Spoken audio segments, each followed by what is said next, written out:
This is crepe number 50, and add this to my list of things I am never doing again. Hi everyone, and welcome to Wing It Wednesdays, the cook and chat show where I talk about life as a food blogger while cooking something up and having the occasional existential crisis. And today I'm making a monster of a matcha Mille Crepe cake while talking about why brands should or shouldn't pay influencers for their work. Just before we dive into today's topic, you can find the full written step-by-step recipe for this Mille Crepe cake on my website tashcakes.com, which I've linked to in the description.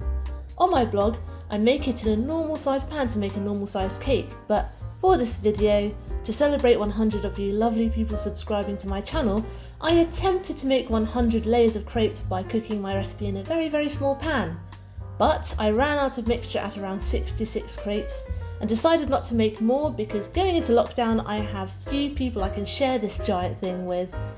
So if you count the cream though, it is technically over 100 layers I guess. In fact, it may be more than 66 crepes. I kind of lost count halfway through.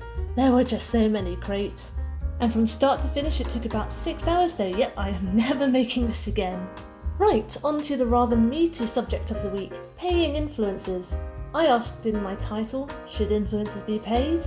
And my short answer is yes they should. Here's why.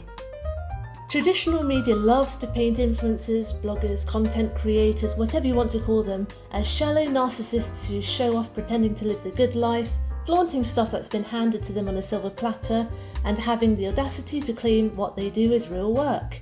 Well, here's the thing. It is. Don't get me wrong, of course there are rotten eggs out there who try to game the industry by doing the bare minimum. This happens in literally every profession. But in many cases, influencers have earned their professional chops by refining their photography and photo editing skills, writing skills, hashtag and SEO skills, and knowledge of their own industry, not to mention gaining the super valuable following that brands salivate over and look at with dollar signs in their eyes. If a brand wants to make bank out of an influencer's hard-earned followers, they're going to need to get themselves in front of that influencer's followers' eyeballs, and to do that, they're going to have to be featured on that influencer's page. Now, I covered influencers asking for freebies in my last Wednesday Cook and Chat video. What I didn't mention as much was brands reaching out to influencers to offer them free products. This is usually done in two ways. One, the brand offers you, the influencer, the product as a no obligation to post PR sample, and then you're free to post about it on social media if you like it and you wish, labelling it clearly in your captions as PR sample of course. The other is offering you a free product in direct exchange for social media promotion. Here's why I like the first one. The brand has acknowledged your potential marketing value to them by reaching out to you. Obviously they're hoping you'll ultimately like the product and want to post about it, which is more genuine than posting it simply because you got a freebie and it's just content for content's sake. But there's no pressure to post, and that product isn't seen as payment for anything, it's purely a PR sample. Also, it's usually small independent brands that take this approach, and it's much nicer to be able to support them. Here's why I don't like the second one as much. The brand has acknowledged your potential marketing value to them by reaching out to you, and further acknowledged your marketing potential to them by directly asking you to promote them. But that PR sample is no longer a PR sample, it's payment for your promotional work.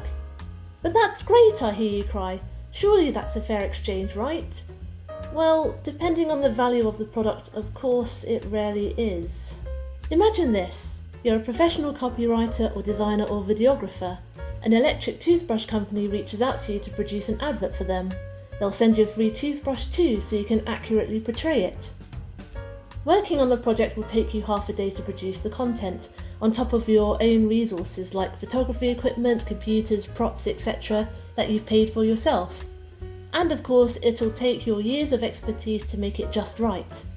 They also want the rights to any pictures or videos you send them in perpetuity, which means they're allowed to use them to make money in any way forever and you're no longer the owner of that content. So you ask them what their budget is for the project and prepare to discuss your rates with them. Unfortunately, we don't have a budget, they say. We're sending you the free toothbrush in exchange for your work. It's worth an RRP of £40 and you'll have the chance of being reposted on our account. As a seasoned professional, you'd eloquently tell them where to stick that toothbrush, right? But as an air quote, Influencer, you're supposed to take that toothbrush, put in those hours of work, sign your content ownership rights away and be grateful to the brand for the opportunity. No thank you. Unfortunately, in this capitalist society, creative professionals can't live off of samples and exposure alone. I was already an established professional copywriter when I made my Instagram food blog 6 years ago. All I wanted at the time was to show my closest friends the stuff I baked every week. No business, just fun. Then I started ironically posting pictures of the food I ate in general too. But soon I discovered that I was actually having lots of fun. It got addictive and I started posting every day. And as my addiction grew, so did my skills and my audience. And so did the number of brands wanting a slice of my influential pie. But few of them wanted to actually pay for my pie. That sounded far dirtier than I intended. My point is, I've been hired professionally as a copywriter for years. I've even been hired as a food photographer for a few gigs. How come all that expertise depreciates in value just because the output, which would be the same for any other job I do, is posted on social media? So in that respect, isn't a brand asking for content in exchange for a product just as disrespectful as an influencer asking for free stuff in exchange for content? Yes and no, and I mean that for both sides. Just like I said last week, it all depends on the individuals, how they go about it, and what each of them value. I'm not saying influencers should never accept free samples in exchange for content. I sometimes do, but I often end up saying no because more often than not the brand has a shopping list of content requirements they want in exchange. And to me, as an ex-freelancer, a shopping list of requirements is a job brief that needs to be paid for with actual money. So for me, who has a 9 to 6 day job and has to prioritise what little free time I have for projects that are important to me, it often isn't worth it. Here's my main problem with brands asking for content but not wanting to pay for it. When a brand reaches out to an influencer, what they're communicating is, your work is invaluable to us and we want you to market our stuff so that we can make more money. Which is great, but when they turn around and say they don't have a budget, what they're also saying is, we'll happily take your marketing services and make money off them, but we don't want to pay for it in exchange. So you're saying we have value, but also that we don't have value. What the heck is that all about? Even worse, they often start reach-out messages with, we love your content, or something similar. That's great, thank you. Everyone loves to feel recognised. But try complimenting a baker on their skills and then expecting a free cake in return for your kind words. Actually, never mind, I already covered the problem with that mindset in my last Cook and Chat video. Brands have been targeting nano-influencers a lot lately. That's influencers with a very small but very engaged following. They target them because their engagement rates are often nice and high, but they also target them because small, newer bloggers are easier to take advantage of, unfortunately. It's alright for me, a seasoned, BS allergic creative to, politely of course, tell big brands demanding my services for free where to go. But for less experienced and sometimes younger bloggers, it's easier for brands to flatter or even bully them into putting in hours of work and signing over all their rights just for a box of chocolates, for example.